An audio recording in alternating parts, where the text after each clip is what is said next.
আমি ডিউটির পরে কি করব সেটা একান্তই ব্যক্তিগত আমার ব্যাপার, সেটা সম্পূর্ণ আমার ব্যক্তিগত ব্যাপার। দ্বিতীয়ত হচ্ছে যেটা কিভাবে কি ছুটি নেওয়া হয়েছে না নেওয়া হয়েছে সেটা ডেফিনেটলি ওনারা দেখতেই পারেন। এই উদ্যোগকে আমি সাধুবাদ জানাই, অবভিয়াসলি সাধুবাদ জানাই।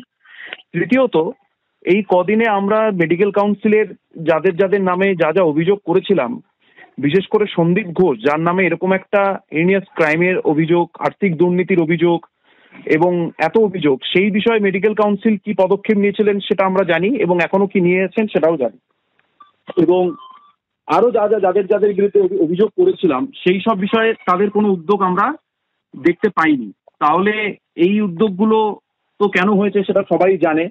আশফাকের পরে অবভিয়াসলি আমাদের কাউকে না কাউকেই তো নিতে হতো, সব থেকে সহজ আমাকে নেওয়া। ইটস ওকে, কোনো ব্যাপার না। তো যাই হোক, এটা আমাদের আন্দোলন যারা করেছি তাদের কাছে আসতো, এটা আমাদের কাছে খুবই প্রত্যাশিত এবং মানে এটা নিয়ে আমি খুব একটা বিচলিতও নেই, কারণ ইটস ভেরি এক্সপেক্টেড। বাদ বাকি দেখা যাক কি হয়।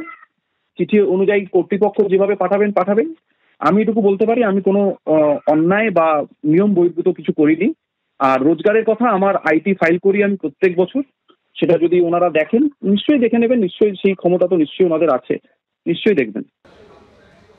অর্থাৎ জুনিয়র চিকিৎসক কিঞ্জল নন্দ তিনি বলছেন যে তিনি কোনো আইন বহির্ভূত কাজ করেননি এবং এই যে রাজ্য মেডিকেল কাউন্সিল এই পদক্ষেপ নিচ্ছেন সেটা তার কাছে প্রত্যাশিত ছিল। আমাদের সঙ্গে রয়েছেন আমাদের প্রতিনিধি ঝিলম করঞ্জাই। ঝিলম, এবার অনিকেত মাহাতো তোমার সঙ্গে রয়েছেন।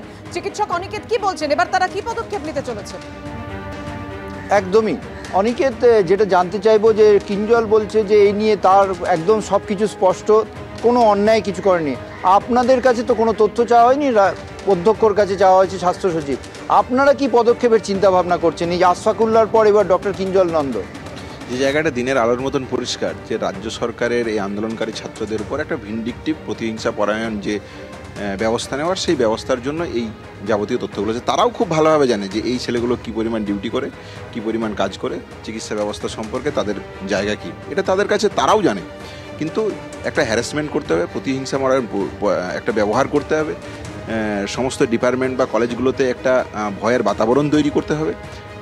সামগ্রিকভাবে এই জায়গা থেকে বার্তা আমরা যেটা পরিষ্কারভাবে বলতে চাই যে সুপ্রিম কোর্টের যে গাইডলাইন, যে ভার্ডিক্টের জায়গা থেকে বলেছিল আশফাকুল্লাহ নেওয়ার পর কিঞ্জল নন্দ, এরপর আরও অনেকে ডট এটা কন্টিনিউ হতে থাকবে। কিন্তু রাজ্য সরকার যদি মনে করে যে জুনিয়র ডাক্তাররা বসে বসে দেখবে, এরকম ভাবার কোনো বিন্দুমাত্র কারণ নেই।